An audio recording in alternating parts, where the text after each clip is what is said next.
Have you ever found yourself mindlessly swiping on a dating app, chatting with someone new, only for it to fizzle out after a few messages, and yet the next day you're back at it, swiping again? It's like we're stuck in this never-ending loop of superficial connections and empty promises. I've been there, and I've been asking myself, why does modern dating feel like we're on a treadmill, never really getting anywhere? Well, I think I've figured it out. It's not just the apps, it's how they're designed and how they're changing the way we think about relationships. So let's dive into why dating apps keep us stuck in this cycle and what we can do about it. Let's start with the obvious. Dating apps are designed to keep us hooked. They're not just a way to meet people, they're like social media platforms engineered to give us that quick hit of dopamine every time we get a match. It feels good, right? You see that notification, you swipe right, and suddenly there's a little boost of excitement. But here's the catch, it's fleeting. It doesn't last, and so we start swiping again, hoping for another match, another hit. It's the same reward system that's used in slot machines. Unpredictable rewards that keep us coming back for more. And over time, it changes the way we approach dating. We're no longer looking for meaningful connections, we're just looking for the next quick thrill.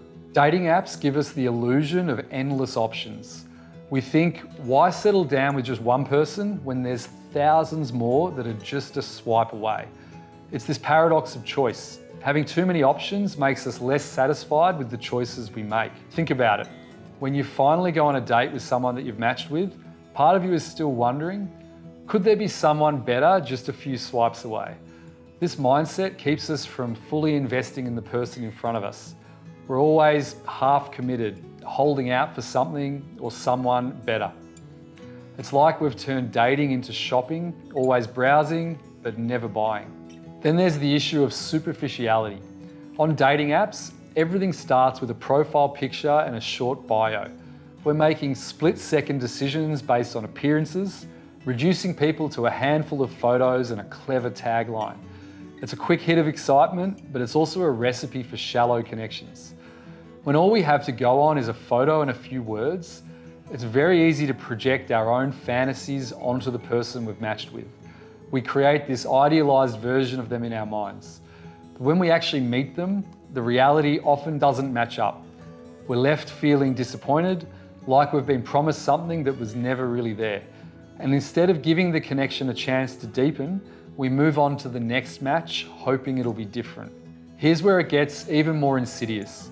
Over time, dating apps stop being about finding a relationship and they start being about seeking validation. We get caught up in the game of matching, chatting, and getting attention. It feels good in the moment, but it's hollow. We're left chasing likes and matches instead of real, meaningful connections.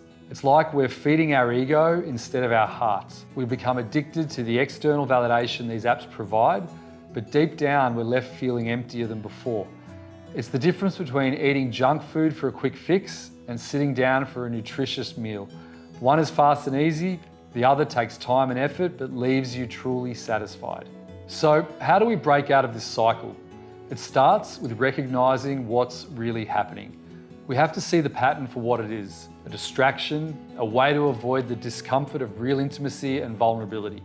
The first step is to be more intentional. Instead of swiping mindlessly, we need to ask ourselves, am I looking for a real connection here, or am I just chasing a quick thrill? We need to try slowing down, taking a break from the apps and focusing on building deeper connections, whether it's just with someone that we've already met or even just with ourselves.